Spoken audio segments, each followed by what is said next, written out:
Kubrick's Universe, Episode 2, Dan Richter. Real one.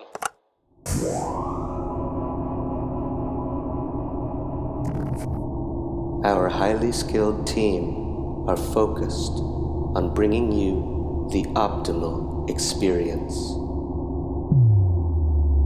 So many answers we may never know. Too many questions, get on with the show. No time for the chorus, only this verse. It's Kubrick's Universe. Open the podcast doors, Hal. It's Kubrick's Universe, the Stanley Kubrick podcast.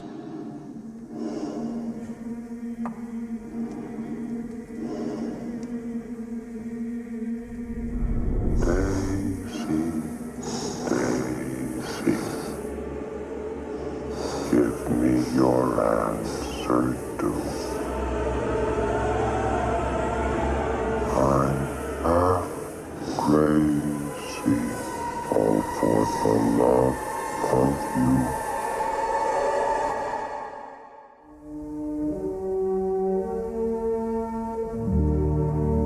The 9000 series is the most reliable computer ever made. We are all foolproof and incapable of error.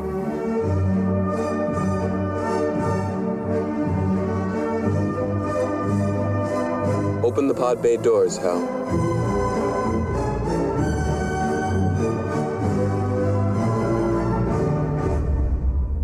I'm sorry, Dave.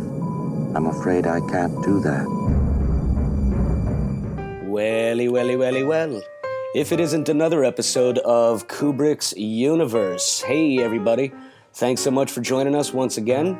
At the boards is Mr. Smooth, Mr. Smiles, Mr. One-Stop Shopping, the Ayatollah of rock and rolla, our producer extraordinaire, Mr. Stephen Rigg.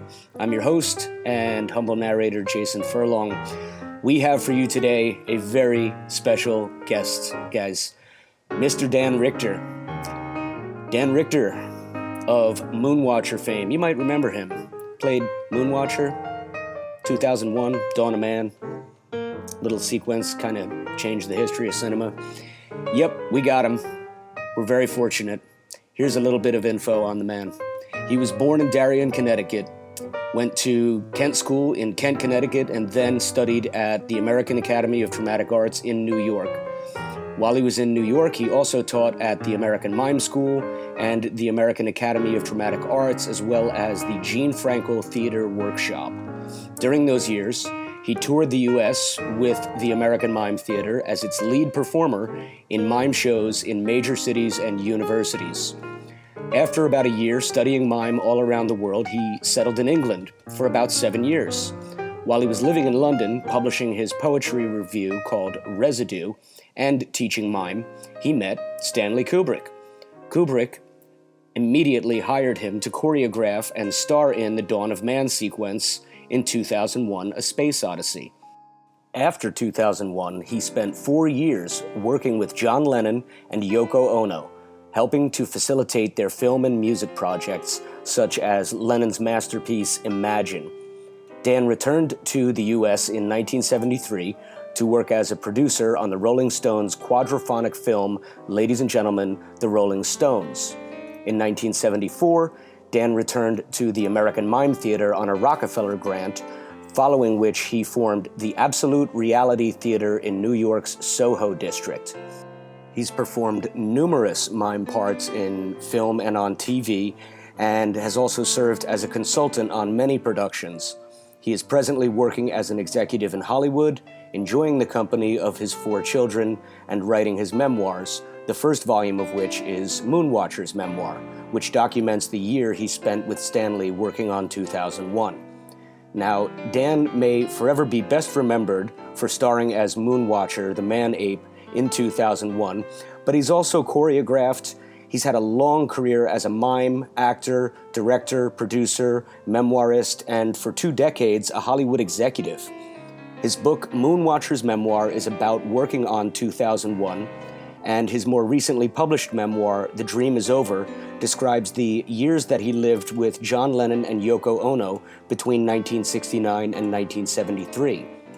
Dan currently lives in Sierra Madre outside of Los Angeles, where he has been leading Sierra Club mountaineering trips since 1991, and he continues to lecture and teach courses on rock climbing and mountaineering. Dan is an American Mountain Guide Association certified single-pitch rock climbing instructor. He's the past president of the Southern California Mountaineers Association. And a lifetime's worth of accomplishments such as yours truly warrants the lengthy introduction. So thank you so much for joining us, Dan. It's truly an honor to have you with us. Welcome, my man. Well, it's my pleasure. Great to be here. Thank you, Dan. So I want to ask you a little bit about your backstory, just to start the ball rolling. Can you tell us about how you came to the American Mime Theater and your work with Paul Curtis? Sure. I discovered during my teenage years that I had a gift for performing. I had originally was very interested in being a ballet dancer, but I really didn't have the build for it. And while I went to study at the American Academy of Dramatic Arts in New York, and there, the first class I took there was a mime class with Paul Curtis, and I walked up to him after the class and said, "I'm going to end up performing with you." And he said, "Well, you must be crazy, get out of here." But 6 months later, I joined the American Mime Theater as a performer, and I just had a natural gift for it and loved doing it. And when I did it, I came to life. It opened up a whole world for me. And so I began studying and performing with Paul, and I was with him for about 3 or 4 years. Clearly, you do have a gift for it. It goes without saying.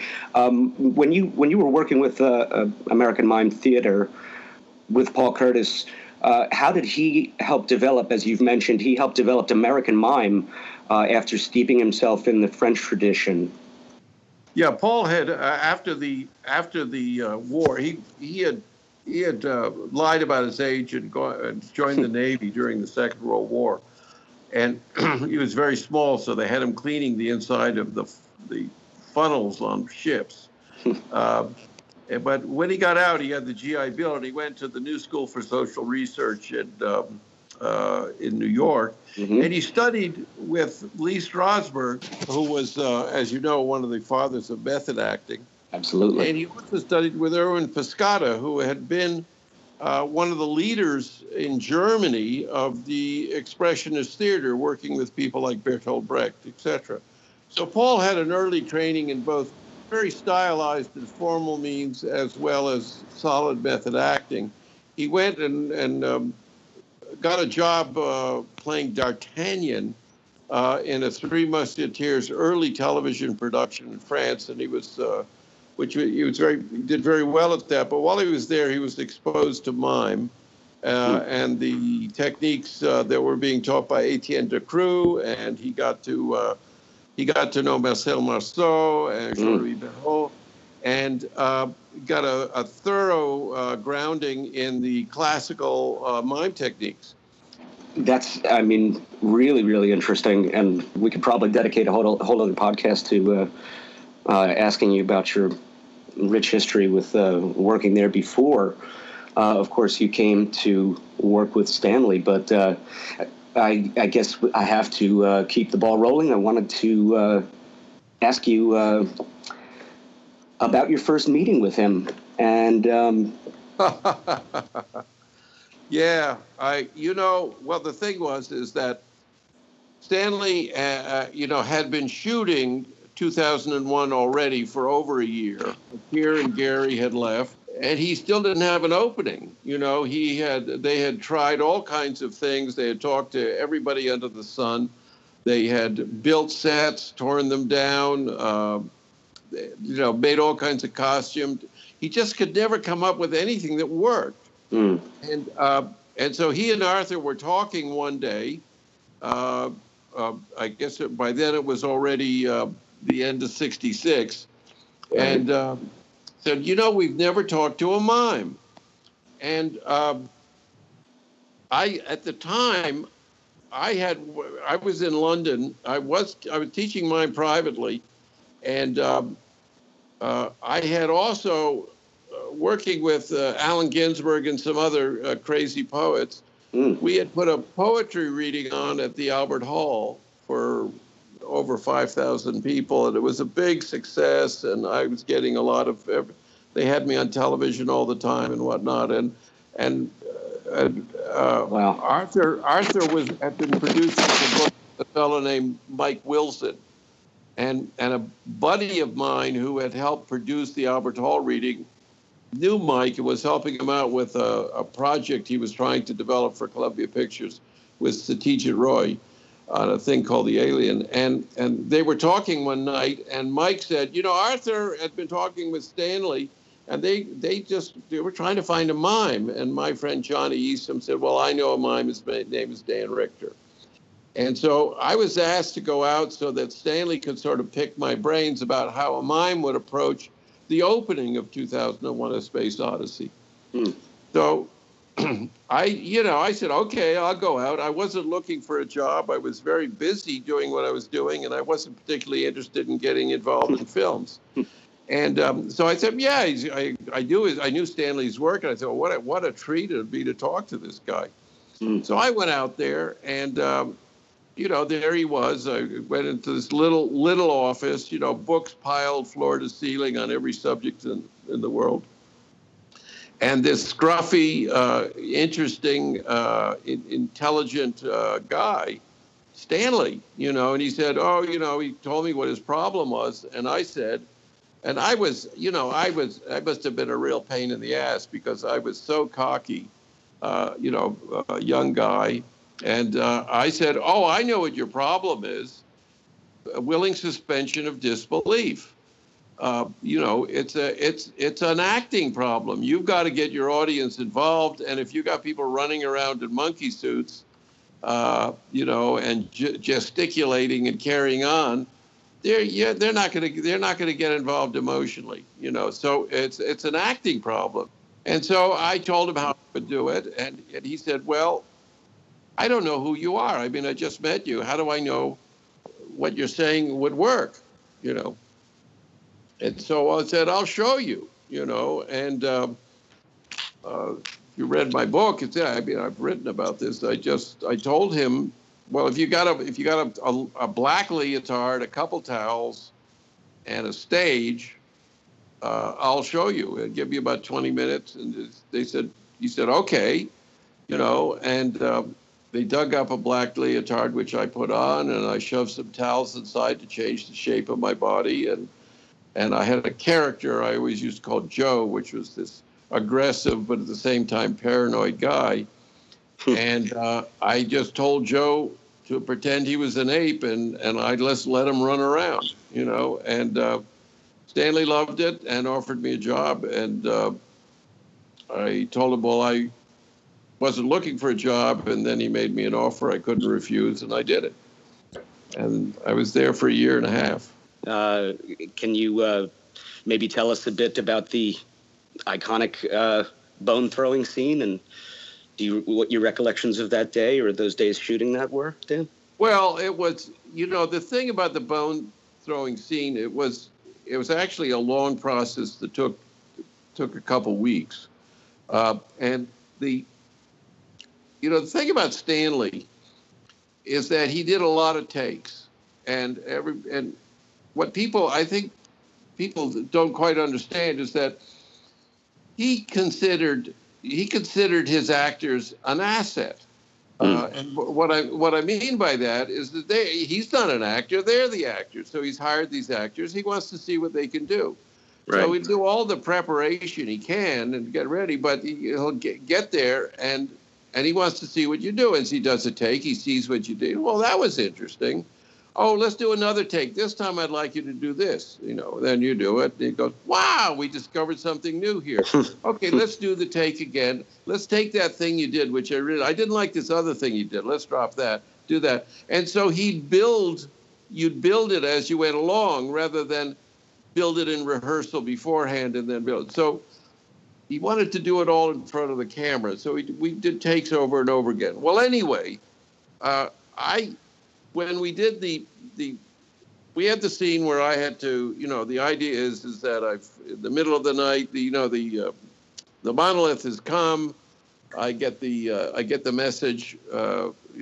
I've been zapped mentally by them, the aliens, and I'm just walking along. I'm sort of on all fours going along, and I come upon a bone, and I pick it up, and the idea to kill comes into my head, and I start smashing things, which leads to I will evolve into by starting to kill, I will evolve into eventually become man 3 million years later, and then the aliens can communicate at that point. It's sort of a long-term project of theirs to get this man-ape from stop eating roots and start killing things so he can evolve. It's a strange idea, but if you know much about the time, there was a fellow named Robert Ardrey who wrote, I forget what it was, The Angry Ape or something like that, and who postulated the idea that we evolved once we started killing things and eating meat. And that was it was a best-selling book he had. Stanley's down below, and he's got he pulls out, you can see he puts a more portrait lens on, so I figured I'm going to be gigantic, and we're shooting in 65, 70 millimeters, so you're going to fill your screen, your face is going to be, 25 feet across. So I figured I'll take it slow and steady, and try to downplay it as much as possible. And so I did, and I picked up the bone and I sniffed it and didn't know how to I've never held anything before, so I held it funny and whatnot. And then I just sort of did a very light tap with it against the other bones on the ground, and one of the bones flew in the air a little bit because of the way I hit it. And I said, I'm sorry about that, Stanley, because we were talking to each other because I could talk through the mask. We didn't have any sound on. He said, no, I love it. Keep going. So I continued, and we did the take, and he said, that was great. Let's do it again. And we started developing that take, those takes around that, and then finally into breaking the skull and whatnot. So that was the first day, and then we went off and did the other shots with the other guys. But Stanley and I started talking at that point. He was saying, he really wanted to do something with this. He felt he had the beginning of something special there. So we'd go back again and we'd shoot it again, and this time by throwing the bones in the air, after everything was crushed, reaching down, throwing everything up. So we did some takes, and then he still wanted to take it further. So we had finished shooting on all the guys and been able to let everybody go. And so Stanley built a rostrum outside because he wanted to be able to get underneath me so he could look up and see clouds behind me, see the sky, because everything we had shot was indoors with the front projection system. And so, we started shooting those shots outdoors with the head, and then he wanted it to be in slow motion, and every time we ran the camera, because of that big 65, you call it 70 millimeter, but the actual film is 65 millimeter, 5 millimeter goes into the track, and he kept tearing, the teeth would just tear the film, because it was just too big to speed up that much. We stopped and we were doing research on high-speed cameras. We couldn't get the quality, et cetera, and we spent a couple of weeks on that, I think, or at least a week or two. And finally, they sent out I guess a motor was found in Hollywood that was able to slow it down a bit. And then I came up with the idea and said, well, why don't I'm a mime, why don't I just do slow motion, And so I did the slow motion, and Stanley, sped up the camera so he could get the film slow motion, and the two together got it down to where he wanted it. Finally got the speed. We finally were able to get the speed right. So I guess the point is that moment, and everybody says it's such a great moment in film history and everything, was discovered by Stanley's way of shooting with actors, where he's always looking for something to happen And then the ability that Stanley always had to recognize things, to see something. He sees, okay, I can do something with that. And then once he did that, then the ability to just work so carefully and so diligently and with, endlessly work on something to perfect it, to polish it, to find every little. So it took weeks from that first little take we did till we finally got to the end. And by the way, when he and Arthur were walking back from one of the day's shoots on the rostrum, at least this is how Arthur tells it, he picked up a stick and was just playing with it, sort of trying to get a feel of what I was doing with the bones, I guess, and sort of tossed it in the air and suddenly realized that he had discovered, I think he's going to throw that bone in the air. And he had, of course, that gave him the chance to make the cut to the 3 million year cut. There you have Stanley Kubrick. The script said Moonwatcher's in a stream bed's going to pick up a bone and whack some other bones, and then go off and hit one of the other guys, and he took that little moment and built it into what it finally became, which is arguably one of the great moments in film history.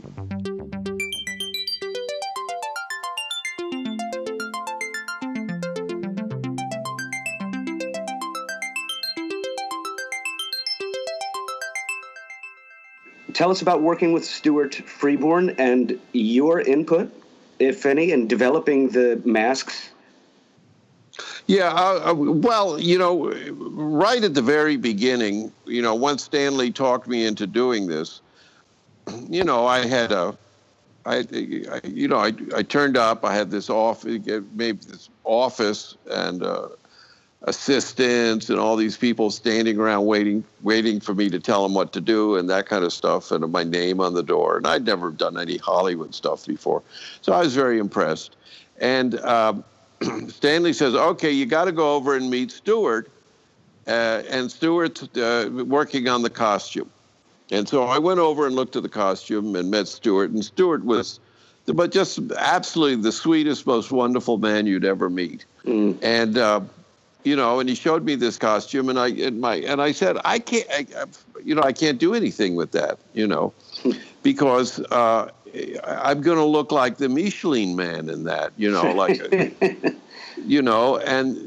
everything that I'm doing is about acting values. I've got to grab the audience by the balls immediately, and so I have to be able to express myself, and I've got to have hands. You have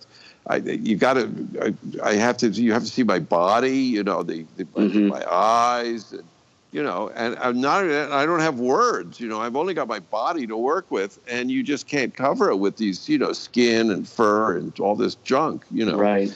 And so we had some meetings, and Stanley said, well, that sounds a good idea, Stuart. I'm sure you can fix it, and Stuart's going like, oh my God, who is this crazy guy? And but Stuart and I began to work, and we started from scratch, and I said, okay, imagine I've got a leotard on, and you can see every muscle in my body, and now I want you to you build it up where you've got to build it up, but you've got to let me have as much of it. You got to let me have as much of it as possible, so I can start to work with. And not only that, I haven't figured out the movement yet, and that's going to be complicated. And so I began working with Stuart, and at the same time I was working with Stanley. And Stanley said, "Well, what do you need?" And I said, "I have to study, primates, and I have to do some research and things." And he loved that. Anything that smacked of more work and more detail and getting it. Oh, God, I just loved it, Yeah. And he said, because originally he said, okay, we're going to shoot this in 10 weeks down in Almería in Spain. And I said, no, we'll never be able to do that, Stanley. This is probably going to take like 6 months or a year, and you can't be outside in the dirt and things like, with it's got to be a controlled environment, you know, because we're creating an illusion here, you know. And so anyway, he gave me this Bolio little film camera, a little 8mm camera to work with, and some Nikons to shoot with and whatnot. And Keith Hampshire, who was doing stills and whatnot, you know, was assigned to help me out. And I just started, you know, I went to conferences of anthropologists and museums and the stacks in the British Museum. And you know, I just went everywhere studying, you know, and I would film chimpanzees and whatnot. And meanwhile, and so I would begin researching, and then I'd go to Stuart and say, well, look, the hands have to at least do this, you know. Can we do how, you know, like that? How do we? And we began this process. So Stuart and I worked every day together for more than 6 months developing the costume. Wow! And it was we ended up basically the costume was skin tight like a leotard with literally their big wigs, and they literally sewed hairs into them. You know, those hairs were all sewn in. Wow. And it took a long, long time, and then I basically wanted to extend the line from the crown of the head to the coccyx, make that as long as possible, because thing about bipedal creatures like humans, unlike our ancestors, is that we have these great big legs and thick hips, which apes and early man did not. And so we spent a lot of time trying to hide them, which meant that we had to keep the knees bent and the legs turned out, which makes the hips look as small as possible. Right. And then no padding around the waist, whatnot, and extend the top of the head with the mask, and a little bit the extent at the coccyx area, and put padding into the small of the back, and then build up the shoulders. And then the head was rocked back and dropped back in its socket, so that it's the actual, because our human heads are far too big compared to these guys 3 million years ago, and you know, had like, you know, 350, 500 cc, you know, brains compared to like 1,200 or whatnot, you know.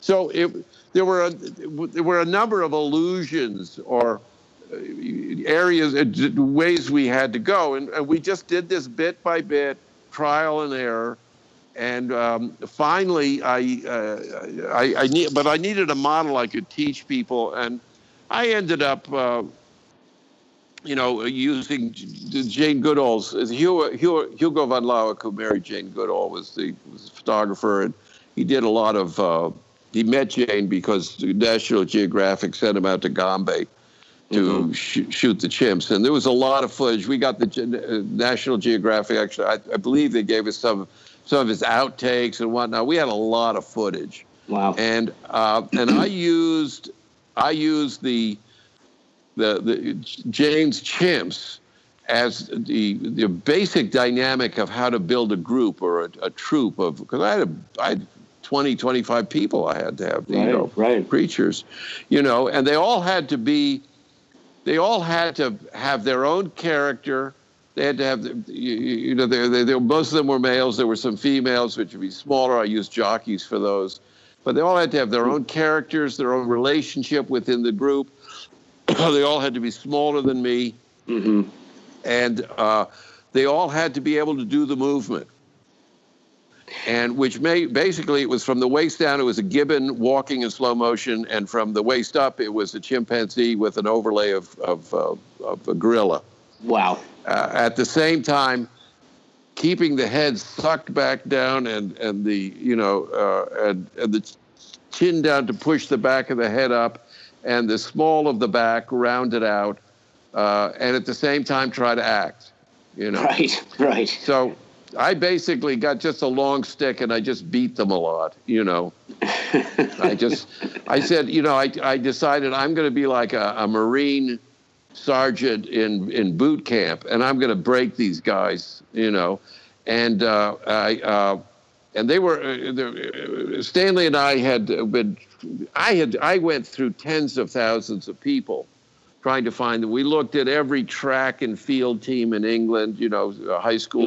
Well, it wouldn't be called high school there, but whatever you call it there. And because I was looking for people smaller than me who were skinny who could move. Right. And Stanley came into the studio one morning, and as usual, he'd pull me aside and say, "Hey, Dan, you got a cigarette?" Because Katerina wouldn't let him smoke. And and I'd give him a cigarette, and we'd always walk around the back of the building so nobody could see us, And he said, "Listen, I was watching. He'd like to watch TV, and I was watching TV last night. There was this group called the Young Generation, who were like a variety show, and they were popular, and they were a bunch of young dancers that were supposed to be kids. So they had developed this group out of a bunch of skinny, small dancers, and they could move pretty well, and they were professional dancers. And he said, I saw that these guys. Take a look. I said, yeah, I said, yeah, I've seen them, but and so I called these guys in, and I ended up casting most of my people. I cast from that group, but the problem was they were all dancers. So, they did everything rhythmically, and they, and I had to beat it out of them, and and we had this big back lot where I had the training studio. It was right off the big, gigantic back lot with fields and whatnot. And it was about a mile around the edge of it. See, so if they did anything wrong, they'd have to do a lap. See, I'd send them out to run around this thing. And they I think they hated me at first, and then when they started getting it and realizing how good we were getting at it all, we became very close, and I'm still very close with a number of them. We became sort of buddies.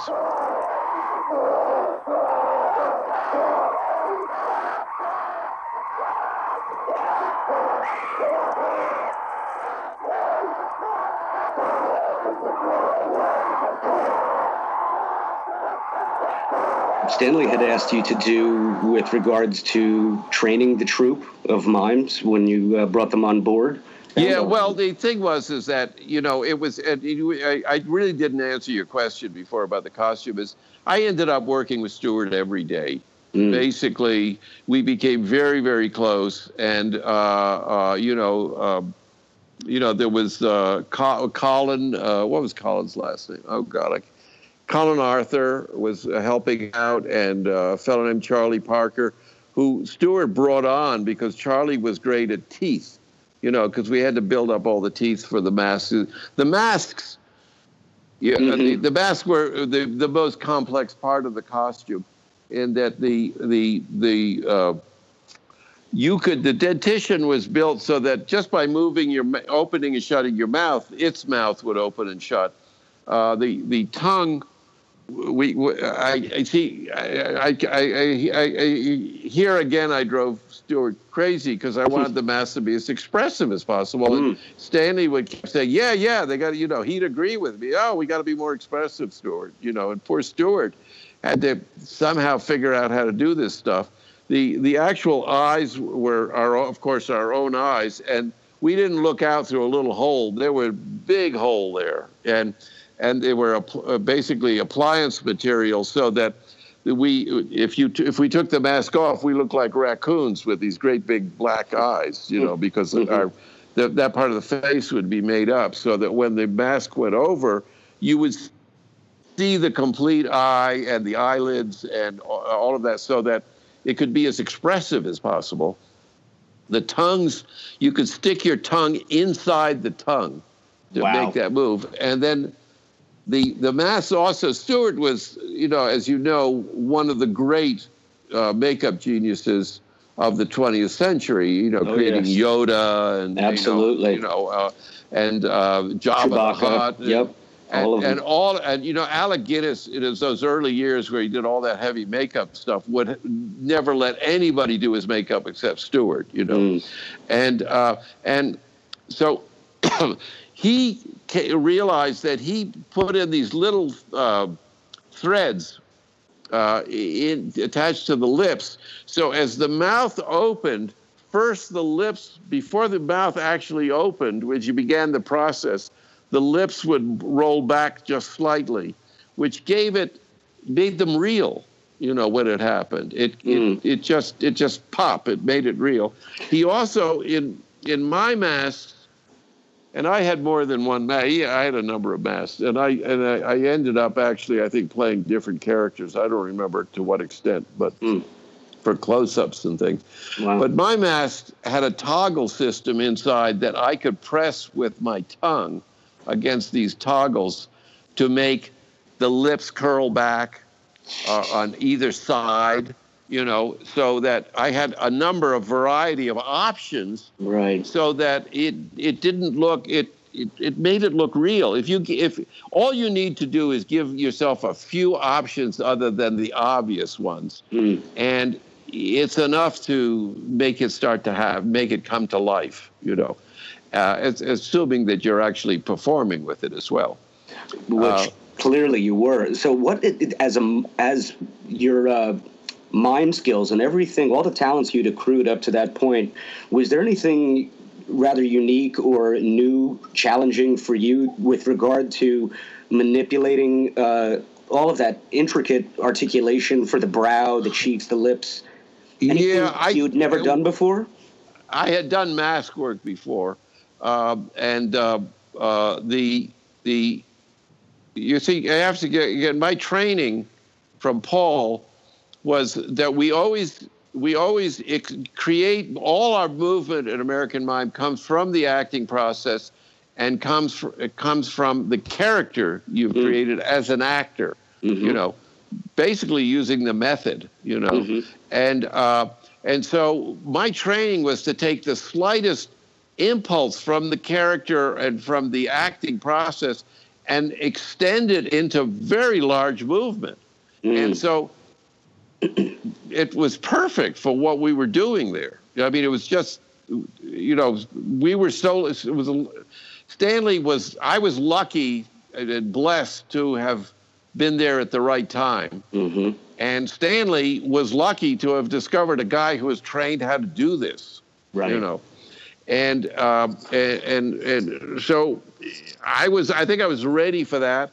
The other thing that we have to do, which I had been trained in, is what we call isolation. That's doing things that aren't natural at the same time as you're doing something, two different movements that don't seem to go together. A synergy. Can you expound on that? That's interesting. Yeah, well, like I've got to play a character. My character Joe, he's out there, and he's got this guy with the beard over there wants me to pick up bones and Jesus, oh God, then what the hell is he going to ask me to do next? And but at the same time, Dan is saying, yeah, but I'm going to play this really slowly. Joe, slow down. I want it almost as if you're in slow motion. Now I've got to push the toggles here. I'm going to push the toggle very gently, just very gently, and cock my head slightly. So I'm thinking all this stuff. At the same time, I'm allowing Joe to live inside of me, with all him. And Joe is a pain in the ass, and he's the most prejudiced, lowbrow, but he's Joe, and he's my character, and I got to let him do it, So I'm doing basically, I'm juggling a number of balls at the same time, but I'm trained to do that, In a mime, the lower half of your body might be a table, and the other half may be somebody sitting at the table, Right. You see, or your hand, you've caught the butterfly, and your fingers are the wings of the butterfly, but you're the character who's astonished at the beauty of it and the fact that he's holding it in his hand, So that's a thing that a mime is trained to do. Mime is unnatural, from a performing point of view. What you're doing is not natural. I get it. It's unnatural, and we're trained to do that. Yeah. So that like Marceau, he may, doing that Jodorowsky thing that Jodorowsky wrote from, the mask maker. And he puts the mask on, it's a smiling mask, and he puts it off. And then he puts the other mask on, and it's a frowning mask. And then he's got the smiling mask on, and it's stuck, and he can't get it off. And his body is frustrated and pulling at the mask, but the mask goes on smiling, And those are what we call isolations, you see. And they're normal people can't do them. We train you very hard to learn how to do this. It's the same as like patting the top of your head while you're rubbing your stomach with a circular motion. It's not natural. And further, my problem is I've got these 20 energetic young professional dancers who do everything rhrithmically. Everything coordinated together, and I want them. So the one of the things they were not allowed to do was dance. 1, 2, 3, 1. Like that. And every time they do it, they'd have to go out and do another lap around the back lot. So I had to break them before I could train them. Stanley was very wise, it sounds, to put you in charge of this huge responsibility. You must have been the perfect taskmaster, for lack of a better word, for that job. I mean, that sounds like a Herculean effort. Well, he said, I remember he said to me, "Okay, so Dan, what are you going to do with these guys?" I said, "Okay, Stanley, my job is this. I'm going to give you a troupe of man-apes, each of one who has a different character, has a place within the pecking order of the group." And is so integrated and works so well together, you could pick them up and drop them in a parking lot of a supermarket, and they would be carrying on and doing things whether you told them to or not. And we did things like before I did the casting, I was working with two guys were helping me out. One guy who had studied with Paul Curtis in New York, Ray Steiner, and we basically looked at the good old footage and other footage and made lists of activities, because in the method we always say an actor you always have to have a character to start with, bingo, and two, you always every character always in a scene always has an objective. And the character has activities which help them achieve the objective, and then they have how they respond to doing the activities, trying to achieve the objectives, and we call those the adjustments or the affect, the feelings. You see, and so it's a technical strike. You can read it, and Stanislavski, an actor prepares or building a character. It's all there. It's basic. And actors have been doing it, since then, and it's ABCs of acting. So we had to be able to do that all the time. So I got every guy to have a character. We had a laundry list of activities written out that you could do, like grooming each other, trying to steal a seat from somebody else. They get up to go somewhere else. So I'm going to sit there now. Right.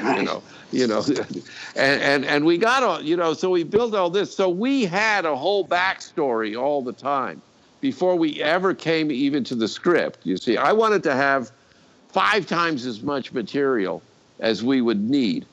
So these guys would always look. I never wanted the audience to stop and come out of it and think, "Oh, these people are wearing costumes." And the way you do that is if you look from the first shots, you see them, they're groveling around for things, and they're, relating to each other, and one pushes the other away, and, it's going from the first moment. And if you watch, it's going all the time. They're always... they know their relationship to each other. They all have characters, and they're all doing activities all the time that define who they are, what they're doing. And so that's my job. That was my job, and I gave Stanley that to work with. I mean, it's just absolutely amazing. I don't know, of one person, as a cinephile and the countless conversations I've had with friends and colleagues, not one person who's ever felt that for a nanosecond they are removed from the reality that you and Stanley and everyone, Stuart, everybody created during that opening sequence. Yeah. I mean, it still boggles the mind at its sheer realism, but beyond that, everything that you guys put into it. Well, it's all about Stanley, okay? Because you have to understand something. Any other director would have simply told you what to do. Mm-hmm. He said, this is what I want. This is what I want you to do. Malcolm McDowell once said to me, oh, God, I hated Stanley because he liked him as a person, but I hated the fact that he never told me what to do as an actor. I'd say to him, Stanley, what's my motivation? What am I supposed to be doing? And Stanley would say to him, well, I don't know. You're the actor. You've been hired. Yeah, I hired you. I mean, there's a great story about Jack Nicholson in The Shining, and Nicholson is doing it over and over, and he's just not getting it, and Stanley gets angry at him and says, God damn it, man, I'm paying you millions of dollars. You're the goddamn actor. Right. Give me my money's worth, Yeah. And Stanley saw you, okay, if you're the actor, do the acting. If you're the designer, do the designing. Now, he's going to tell you exactly what he wants, and he's going to, but at the same time, he never wants to shut the door on what new things he can discover and that you can bring to the table. Yeah. And that's why all the older guys who started out the pictures ended up not being around. And all these new young guys like me and Doug Trumbull, ended up doing more and more and more because we were ready to do that. These older guys wanted to be told what to do. Right. And Stanley, and you can see how he's thinking. He sees you as an asset. He knows what he can do. He can do it without you. He can tell you what to do and whatnot and get a pretty good picture. But he knows that if he's picked some good people and just gives them some freedom, that he may discover those magic things that he can then incorporate with all the research he's done. Right. Stanley would do. They built a set before I came on, and it costs like something like all these numbers, 40,000 pounds, like this big complete set for the water hole and everything like that. And they said, okay, Stanley, come on over to the stage and see it. And they had been working on it for weeks and spent all this money, and it was had been designed in all kinds of detail.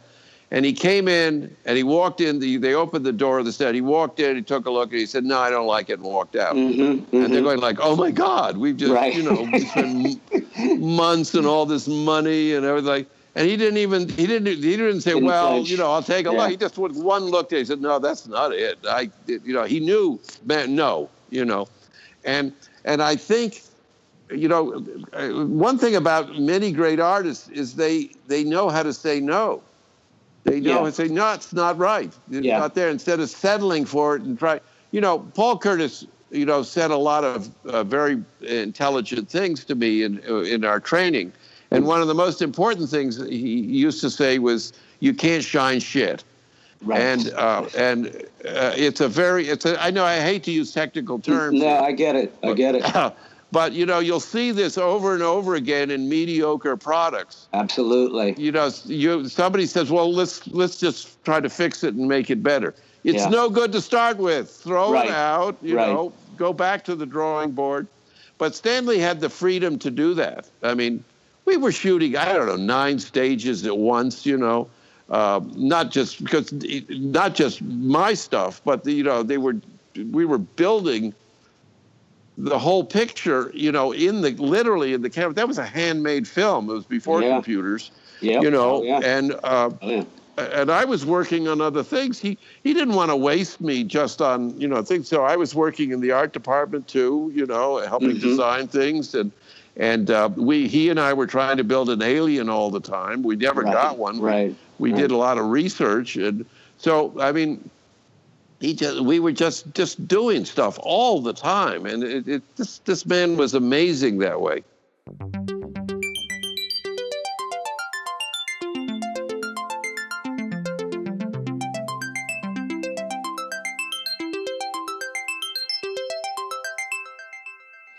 I mean, absolutely no argument there, and I find it fascinating that you bring up something that is yet another area of interest for me and so many Stanley enthusiasts, which is what you described about him, on the one hand, having a very, very intuitively specific vision in mind, and at the same time being malleable and allowing for improvisation and stuff, because I think for a long time it was lost on a lot of people that, he was not this didactic, that wasn't his approach. And based on everything that I and Stephen, all of us, continue to read about him and have been for years, it's just proof positive that, you know this better than anybody. I mean, we're talking about a guy who is operating on just so many levels of, critical thinking and intuition and the synergy of that. So I want to ask you, when 2001 was shot, and you'd mentioned Christiana, and of course Vivian plays Squirt in the film, the daughter of Haywood Floyd. Did you meet all Stanley's daughters? Yeah, he'd bring them around. They wanted to see the monkeys. Of course. So they were on the set a couple times, and I saw them over at the house. Sometimes my wife Jill and I would go over for dinner, and they had already settled out at a place called Abbott's Mead, right there in Boreham Wood, and Stanley was a family man. A lot of people don't know that about him. Yeah. He was very, very close to his family, and he they were just very sweet together. I mean, he's not this. He wasn't this recluse. He just didn't have time for. His time was very valuable, and his time with his family to him was very valuble. We get that completely. Yeah. And he had dogs, dogs, like when he died, I went out a few weeks after he died, or a month or so after he died. Tony Fruin invited me out, and I went out and saw Vivian, and Christiana was sick that day, but I didn't see her. But we walked around the house, and I remember in the kitchen all these sad dogs, because Stanley was gone, and dogs that were like orphans that he had saved and taken care of, and you had this feeling of warmth, all the time between him and the family members, Yeah, well, I just have to add that, for the record, I can speak on behalf of Stephen and everyone that's involved with the Stanley Kubrick Appreciation Society, first and foremost, and by extension, the podcast Kubrick's Universe. Everything you just described is so paramount to us. The preservation of not just an examination of his work, his art, his legacy, but who he is as a man, a husband, a father, just a wonderful human being, and so devoted to his family. Again, another area of interest that I personally love to read about, have been doing so for years. I always grew up, rejecting this notion that he was some kind of misanthrope. And I think even as a kid, I understood that, this guy just didn't feel it necessary to, provide interviews. He didn't want to explain his films, obviously. And I think I read where he said, I would just look silly on a chat show, being a part of a panel, say on Johnny Carson or something. Yeah, with that, that Bronx accent, and he wasn't the skinny, attractive Hollywood type, and also he was, his interests were so Catholic. I mean, You know, a typical day, as I said, you know, he tried to waylay me to bum cigarettes off me, and Rascal. and we would talk, you know, we might be talking about. He'd say, "Oh, Dan, what about how the hand's going?" "Well, they're great, Stanley. I got Stewart to extend the fingers just slightly, but he took a lot of the padding off the back of the hand, so it's much more expressive now." "Great. When can you show me?" "I'll have it ready Stewart says in about 2 days, and we'll show it." "Great. Hey, listen, you know, we were talking about, the Battle of Austerlitz. Now, you know, how do you, Napoleon, because how did he know that Nye could show up at that time in the morning, on that forced march up from, and we talk about that for a little bit. And then he say, well, your friend William Burroughs, in that ticket that exploded and those other books, what is the cut-up technique, So we'd be talking about all these different things all the time. Yeah. I mean, you're talking about a guy with, one of the most impressively compartmentalized brains that I've ever encountered. It's another reason why I know I've been drawn to him my whole life beyond just, again, his films. Like, I tend to be drawn to those people when and where I can find them in my life. Yeah. And I've always tried to be hopefully a bit of a high-functioning person in my best capacity, but Stanley was just on another level, and you're just... Well, he knew more than the experts, Yeah, I know. He would get manuals, Amazing. And, Amazing. and just go into so much detail and try to he wanted to understand things, not just get an overview of something, but he wanted to really understand them. I heard a story that he was, one of their cats was sick and had been at the vet. And for the few days the cat was at the vet's, Stanley just completely immersed himself in all, veterinary periodicals and books. And, then he contacted the vet. And of course, for those listeners who don't know, this is all pre-Google. This is the days of card catalogs and, researching the old-fashioned way. He called up the vet and said, well, based on what I've been reading, could it be this that's causing her affliction? And, is this respiratory ailment a byproduct of the medication that you gave her? Because my research, tells me that blah, blah, blah. And it's just, absolutely beyond impressive that, Oh, yeah, no. He would do that for his cat, for his pets, Sure. We'd in passing talk about something. And 2 days later, I'd walk in the morning and say, "Oh, hey, Dan, listen, I found that book that we were talking about. I bought a copy for me and a copy for you."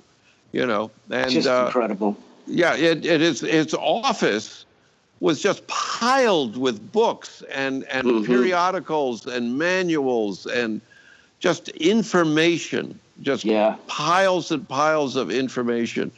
And he was much more interested in the source material rather than some expert's opinion about the source material. Yeah, I mean, it's one thing to know that he could apparently hold his own, more than hold his own, in conversations with noted astrophysicists because he enjoyed reading about that subject. But then couple that with hey, my cat's sick. And it's really upsetting my little girls and Christiana. It's just you have that entire pool of mental acuity operating on kind of like two different spectrums of thought. Again, the one is about space technology, exploration, and the other is, hey, my cat's sick, and what can I do about this? Well, he would put equal value on it was just more information. It's a better way to understand this mystery that we're living, Precisely. And he really had a disdain for anything that was not relevant to where he was, to whatever he was doing. There's a great story. Christiana complained that he his clothing wasn't, getting too scruffy. Yeah. I don't know if you heard this story or not, but they decided to take him down to Harrods, you see, so he could buy a suit, And so he walked into the men's suit place or department or whatever, and just started walking along the road, saw sort of the most neutral blue suit you've ever seen, grabbed it, grabbed a hold of it and held it up to him and said, "Give me 6 of these," and turned around and walked out the door. Yeah.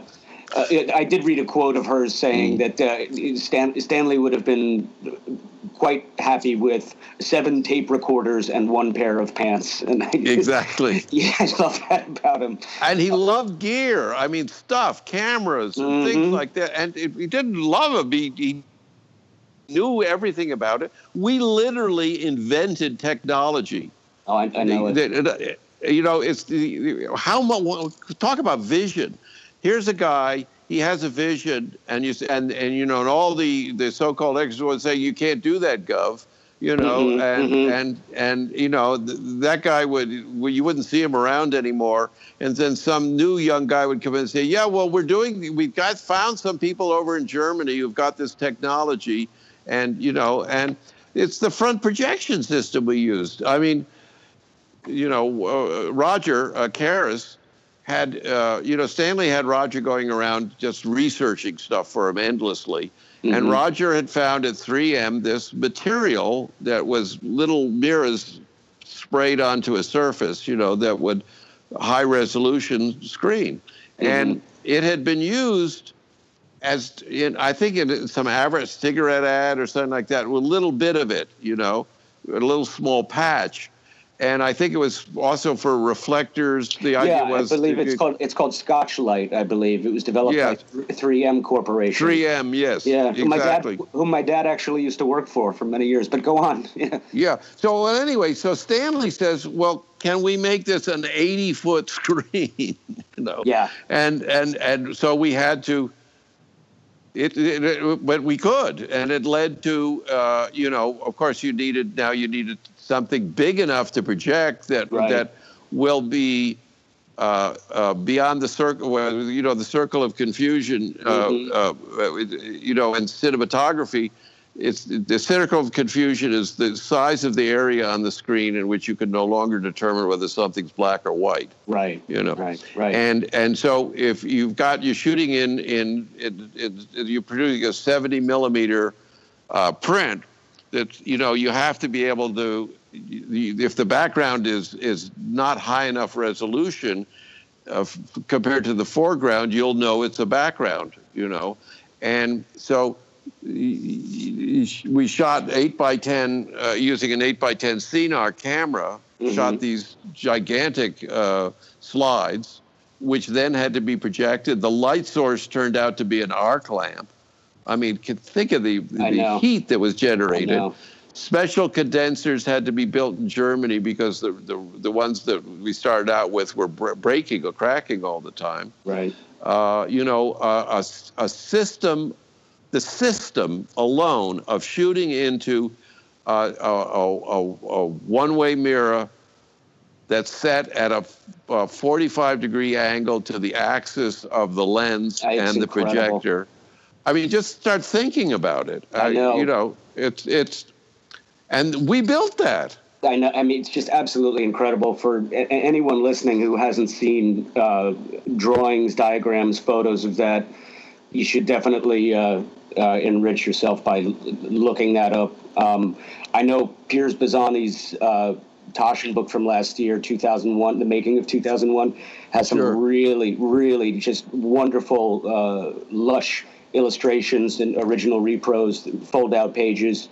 Highly, highly recommended to really get a grasp for what Dan's talking about. I mean, and the fact that you know, Stanley would employ you to every great capacity you had to offer, whether it was, you know, helping design aliens, training the troop, you know, working with the 45-degree angle, you know, it's just incredible.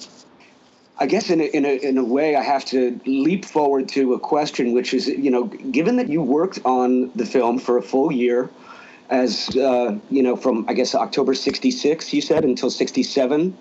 I came on October '66, and I think I finished about January of '68, because after we finished shooting, I stuck around to help Stanley. He even asked me to try to come up with what type to use for the titles and things like that. Yeah, wow. You know, I just, it was hard to leave, and he kept giving me things to do, you know.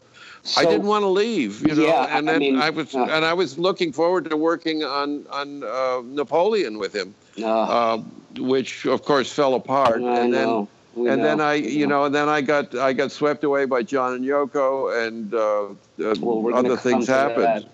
We're going to come to that. But I mean, in context, I bring it up because, you know, that is literally 50 years ago, Dan. And, you know, you are having an amazing, and if I may say so, you know, a blessed life. And does it feel like it's been 50 years since you were there? Well, you know, or in a way, is like, are you one of those people like, you know, the past is always with us and you're just a well, no, I've lived so many lives since then. I got, you know, the thing is that I just go on. Each day is a new day, and I discover new things. And since I retired, I decided to be certified by the American Mountain Guide Association, which I'm probably the oldest guy to do it, and. You know, and I go out and I teach rock climbing, and I'm interested in the whole science of it, you know, and the techniques and you know, and but I get to work with young people, you know. Incredible. Which I teach classes, and they're all 22, 23, you know, and it's wonderful, and I'm 78, you know. Do any of them know about your experience as Moonwatcher? Yes, yeah, they do. Some of them do. It's hard to hide it, you know. It's yeah. I can't imagine you wouldn't think it's a badge of honor, but there's probably a fine line between not wanting to be pigeonholed, I guess. I've always been very shy about that. Interesting. That kind of stuff. Well, I grew up in Connecticut, and we don't brag, you know. Right. And we pretend we were always self-deprecating, you know. Right. I'm from North Jersey. People here brag way too much, but I know. Well, I was brought up with a bunch of, you know, snobby, you know, like pain in the ass people. But what are you going to do? That's what I was stuck with. I know Connecticut well, Dan, and well, hopefully I didn't pick up a lot of it. I want to know when. I know everybody would love to know when.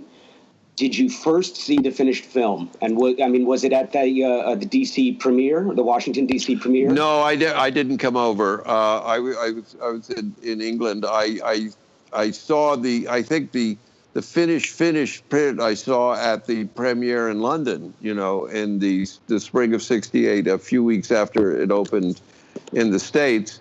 And Stanley had shown me stuff. You know, I'd been seeing things. You know, I remember going out there, and he and Lovejoy were. They'd show me things on the moviola or in the screening room. So I saw pieces and bits. I never saw the whole thing put together until the actual London opening. Did you and Stanley stay friends after production wrapped? And to what extent? I didn't see very much of him, and you know, I mean, a lot of people who work with Stanley think they feel like they're almost his best friend. You know, he has, you know, when you're working with him, he's like that, you know, and then suddenly he's not there anymore, right? Because he's now in a new project, and he has a whole new bunch of best friends. Right. And it was not a mean thing at all. There wasn't a mean bone in his body about that. Yeah, Malcolm seemed to take a little umbrage at that, but yeah, well, Malcolm is that kind of guy. He's a sweetheart, but you know, right. And I understood that, and it was funny. I went out and saw him when he was cutting Clockwork Orange. And I had designed this a flatbed, three-headed flatbed editorial table I had built by Prevost down in Milan for John and Yoko, because we were trying to develop means of shooting rock and roll performances with multiple cameras, which really hadn't been done to date. Wow. And sending a sync tone to every camera. and then having and then miking everything. This is again very technical. Miking everything separately and bring it back to a multi-track recorder, so that you'd have some control over the sound, because sound was notoriously bad of anything that was shot back in those days because of the noise, and the PA systems were all over the place, and the crowds were screaming. So I had developed this table to be able to simultaneously see what 3 different cameras were doing, all in sync with each other. And Stanley had heard about it through a fellow named Malcolm Kafitz, who had a company called Kafitz Cameras, who we all used to buy our still cameras from, and lenses and things. Mm-hmm. And Malcolm had told Stanley, and so I got the call from Malcolm and saying, well, Stanley, he doesn't know how to say this. He's a little shy, but he'd love to see part of that table.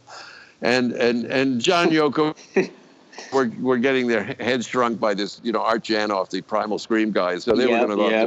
They were going to have to go to Beverly Hills and get their brains, reduced or whatever. Right. And so I said to John, Stanley Kubrick would like to borrow your table. He said, "Oh, that's fucking incredible, man. Oh, that's fucking cool. Yeah. Tell him he could do it." So anyway, I had the table sent over to Abbott's Mead. And he was cutting everything in his garage, you see. Right. Yep. And I got over there, and he had a Steenbeck there, and he had an old moviola and a single head Steenbeck back there. And so I came over and I got it set up, and Dan, hi, it's like we had, it's like old friends hadn't seen each other, And he said, "Come in, I've got so many things I want to show you, And he told me, he said, "Look, I figured it out. I do not need to have a studio anymore. I can do everything at home. Mm-hmm. I can make a movie with 8 or 9 people at the most. Right. And I'm going to cut everything here. I can cut it here. And what I do is we do all our planning here, get everything planned. I can send people out to work on getting the sets. And when everything's ready for me, then I'll get in my car, I'll go over there, we'll shoot the thing where we have to shoot it, and then I come back home and they'll bring everything back here and I can cut it here and work on it here." It's like that.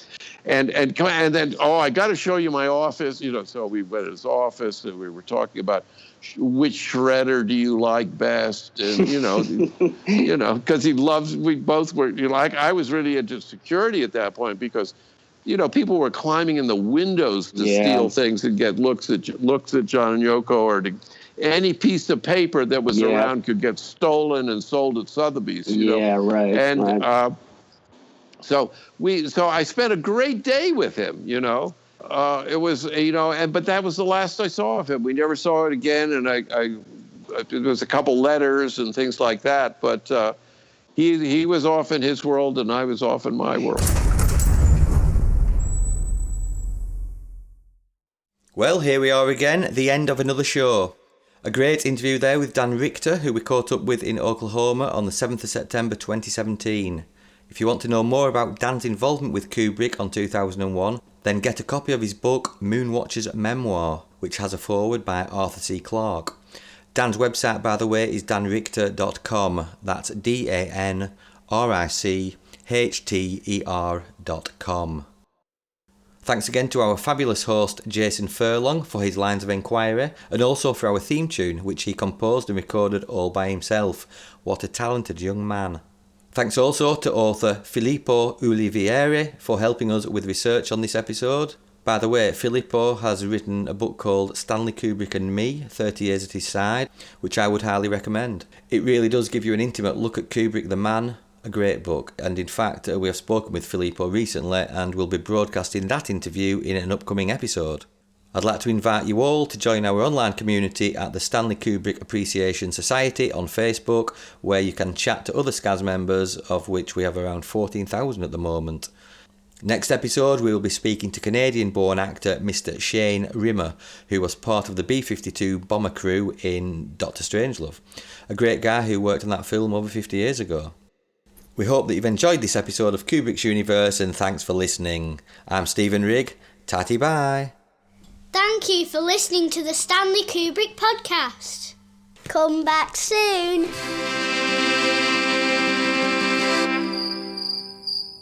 It's Kubrick's universe. We just live in it. We have taken very thorough precautions in this podcast against broadcasting anything which might only be attributed to human error.